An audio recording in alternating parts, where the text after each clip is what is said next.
Hello. I'm Dr. Nikila, consultant obstetrician and gynecologist. I am Pooja Marathe, lactation consultant. We are both joining you from KIMS Cuddles, Secunderabad. Pooja, what do you think about this Ramzan season? What is reminding you about this? Well, I love all the delicacies. There is sheikh kurma, there is Halim, there is all the amazing food which goes out there, and especially the iftar parties. Have you ever attended anyone? Yeah, of course. Why not? During this Ramzan period especially. Once you have uttered that word Halim, my mouth already started watering, I think. So I think we will talk about the delicious mouth-watering dish Halim. Before going into its nutritional values, I want to tell you a small history about Halim. Okay. Is it okay? Absolutely fine. Do you know about the history of Halim? No, I have never encountered about it. But have you eaten it? Yes, and it's amazing. It makes you full so much, and it's one pot meal, you know. Obviously, yeah, because the taste buds start dancing whenever you keep a spoon of Halim in your mouth. Absolutely. Okay, this is enough of tempting you. Now we'll go into the actual concept of Halim. Halim is a high protein and a calorie-rich diet. It has been originated from Middle East. Okay. And it's been made with wheat, meat, lentils, barley, cinnamon and lot of dry fruits, and some people might include milk in that. Wow, yeah. So many ingredients. Yes. The first written oldest recipe of Halim, which is called as Haris. Okay. Okay, it has been written in a book that is Kitat al-Taqib. It's one of the world's oldest surviving Arabic cookbook. Oh. And the legend Prophet Muhammad has created this dish. Okay. So many years back during the period of scarcity by mixing lentils, barley and meat. Okay. And it's been introduced to Hyderabad during Mughal period. Right. It has become one of the staple food in many countries like Iran, Bangladesh, Pakistan and Afghanistan. And it's been introduced to Hyderabad through Iran and Afghanistan. Right. The Arabic soldiers of Hyderabad Nizam's army has introduced this to the city, and since then it has become one of the integral part of Hyderabadi cuisine during the period of 7th rule Nizam. His name is Mir Osman Ali Khan. Wow. And each country of Halim has its own taste and twist on the dish. Okay. So our Hyderabad cuisine includes wheat, meat, cashew, almond, pista, barley, lentils, dal. So as it makes a high protein and high calorie diet, it boosts energy level, and because of its high fiber content, it helps in building your muscle. Absolutely, and this is what is recommended, you know, in portion control, of course, for expecting mothers and for lactating mothers.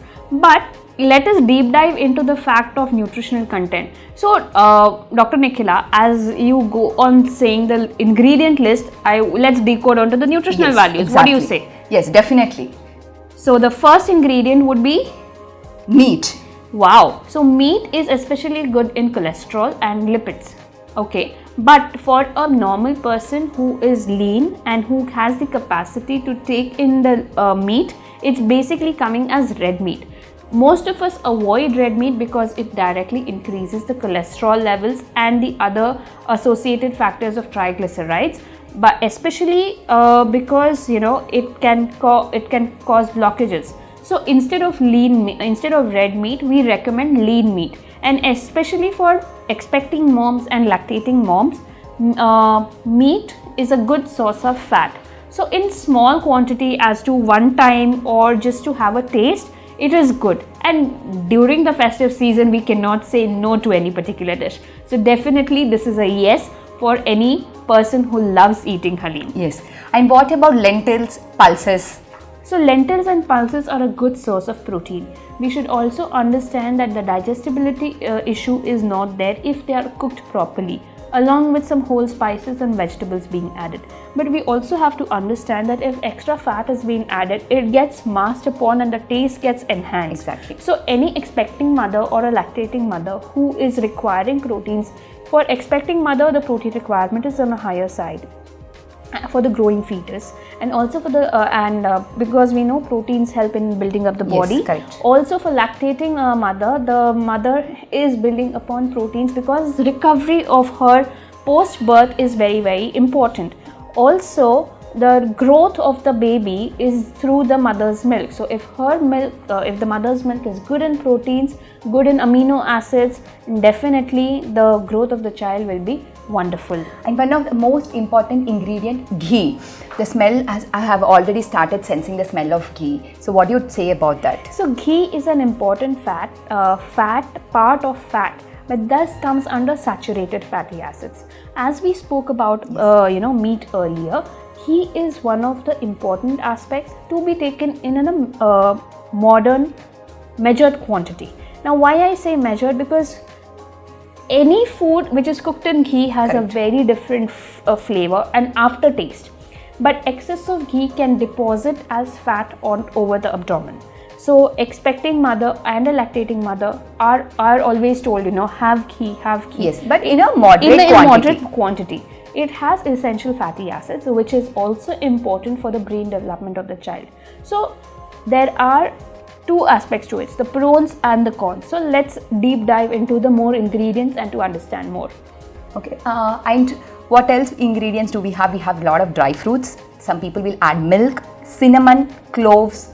Okay, so let's break down about the dry fruits. Now dry fruits also is a part of the essential fatty acids, where omega-3, omega-6 help in building up the good cholesterol. Secondly, if they are fried in ghee, the taste is awesome. Even in sheer kurma, if you're adding deep fried dry fruits, that is going to leave an aftertaste. Exactly. But the quantity has to be very specific. More than 2 spoons is not going to be allowed. And when you are adding it in Halim, the taste is going to be enhanced. Also the digestibility factor, making Halim easily digestible, is what they look forward for. So altogether, the Halim has a lot of benefit. But when we talk about spices, which adds a different aftertaste, and also spices have anti-immunity properties, so it means they are boosting our immunity, because of which Halim makes it a complete dish. Okay, as we are telling you that Halim all the time, it's a high calorie diet. We can make it a simple and a very healthy diet by removing the fat or the oil which is floating on the dish. Absolutely. As most of the South Indian dishes have this oil floating on the foods what we prepare. Right. So you remove that oil and you can have it. And instead of, as Pooja said, taking red meat, you can take a leaner chicken or a breast chicken instead of beef. Yes. What do you say about that? That is absolutely better, because on proteins and Yes. fat content it is going to be better. Better. Also understand that when you are talking about Halim, it needs to be processed it needs to be cooked for a longer time on a slow flame. The slow cooking makes it more nutritious, healthy and nourishment. And Halim has a expiry date also. So a slow cooked processed Halim can stay for over a month's time if the right amount of spices, Correct. salt and a little bit of sugar. That Exactly. was missing. Oh. And that's the secret ingredient for making it preservative for a longer time. So always remember that Halim is a not deep fried dish. Yes. Right? It's always a slow cooking, a prolonged slow cooking process. Yes. That's why it has a lot of proteins in it and also fiber content in it. Absolutely. And we can also make it healthy by adding a lot of vegetables in it. Yes. And you can also make a vegan Halim. Yes. Right? By adding vegetables, by adding milk, by adding dal, by adding pulses in it. So you can modify it and making it healthy for you. Absolutely. And a pregnant woman can definitely, there's no doubt you can have Halim, but in a moderate quantity, because pregnancy itself has a tendency to put on weight. Absolutely.